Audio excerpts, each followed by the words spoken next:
Hey boys and girls, so I'm going to go over how to solve one of these complex figure problems. I have two drawn out and ready to go so that I can show you the two different ways that they can be solved. Let's zoom in a little bit here.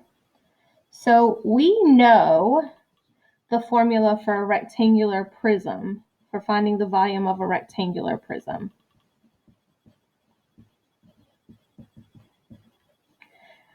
And the volume for that is length times width times height.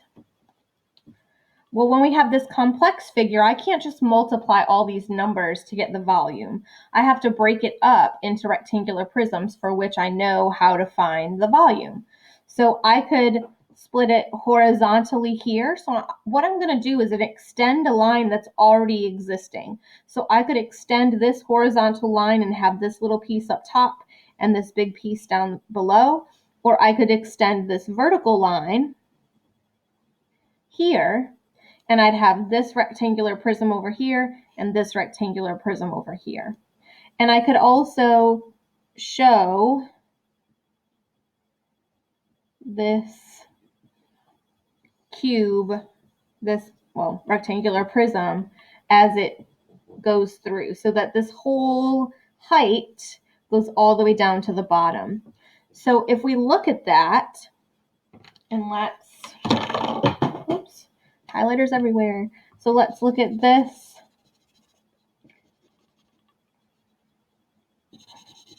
rectangular prism here. And we still are going to use the formula length times width times height. When I think of length, I think of going across. Some videos and interpretations think of the diagonal or the going back as the length and the straight across as the width. Those two are interchangeable. Really, they're all interchangeable because of the commutative property that says order doesn't matter. But for our purposes, I'm going to look at going across. So this 20 is showing me all the way across the bottom. Well, I split that 20 right here. So that 20 is not going to be used. My length, if I look at the horizontal lines, is going to be 8 centimeters. My width, I'm going to look at the diagonal going back.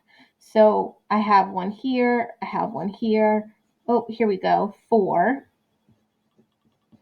And my height is how tall it is. So if I look, I want to look at my vertical lines going up and down.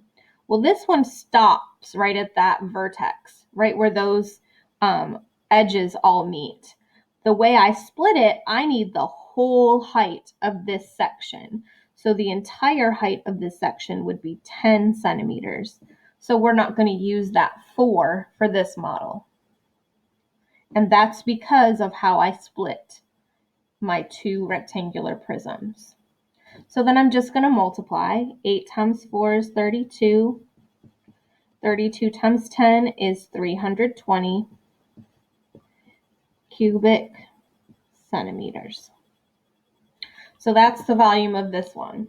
Now I need to find the volume of the other rectangular prism. So my other rectangular prism is over here.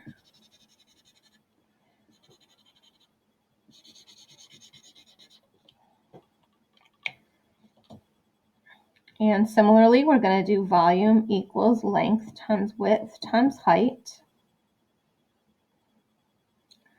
My length is across. So my 20 I already crossed out because we split that length. So if I keep looking at the horizontal lines, here I have 12 centimeters for my length.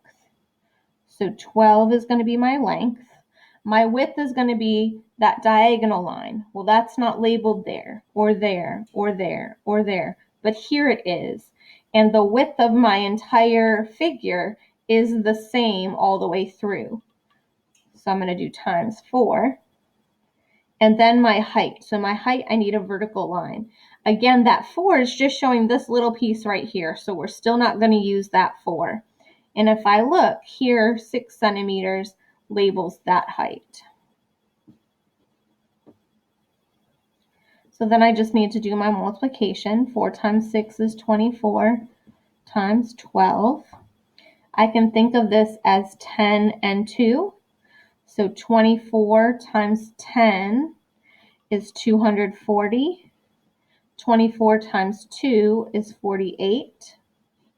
So for my yellow rectangular prism, I have 288 centimeters cubed or cubic centimeters.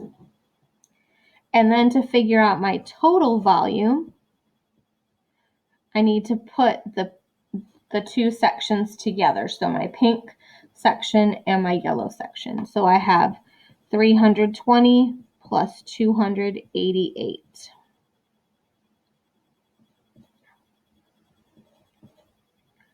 Eight plus 0 is 8. 8 plus 2 is 10. 0 carry the 1. 3, 4, 5, 6. 608 cubic centimeters. Okay? And I should circle that because that is my final answer. When you have a lot of different work on your paper, it's always best to identify your final answer by circling it. And I'm just going to kind of further show that that is the volume for the pink section. And then this down here is the volume for the yellow section. In the next video I make, I'm going to do the same problem, but I'm going to split it differently.